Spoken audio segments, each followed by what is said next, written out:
Every now and then, the coming-of-age sitcom Boy Meets World took on sensitive subject matter. Today, stars writer Strong and Friedle delivered some of their most serious behind-the-scenes stories about the show on their rewatch podcast, Pod Meets World. Between 1997 and 1999, actor and producer Brian Peck appeared in a small handful of episodes of Boy Meets World in both stand-in and supporting roles. Despite being at most a guest star whose on-screen impact on the show was mostly minimal, Peck ingratiated himself to stars Strong and Friedle, who played Shawn and Eric respectively. Very quickly, Peck became one of the closest confidants to Strong and Friedle, spending almost every day with the two teen stars despite being 20 years their senior. And, when Peck was tried and convicted for sexually abusing a 16-year-old Nickelodeon actor in 2004, Strong and Friedle attended his trial in support of their friend and even wrote letters to the presiding judge advocating for Peck's character.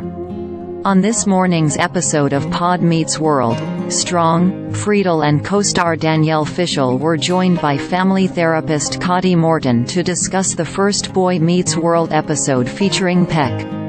During the conversation, Strong and Friedle explained their relationship to the convicted pedophile and parsed through the impact that poor decisions from their youth still have on them over 2 decades later. All the years of having stand-ins, no one ever, do I remember, regularly went to lunch with the cast members, Fishel began, saying of Peck.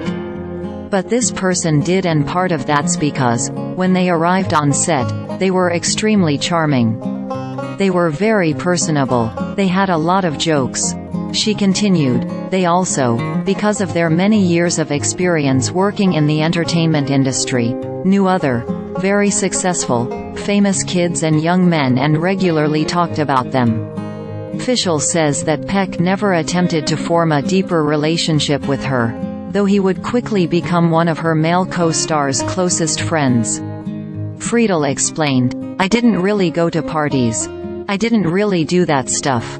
But I was working a lot after Boy Meets World, and this guy had so ingratiated himself into my life. I took him to 3 shows after Boy Meets World. Friedle agreed with Fishel's assessment of Peck, saying, this was the type of thing where the person he presented was this great, funny guy who was really good at his job, and you wanted to hang out with. Ellipsis. I saw him every day, hung out with him every day, talked to him every day.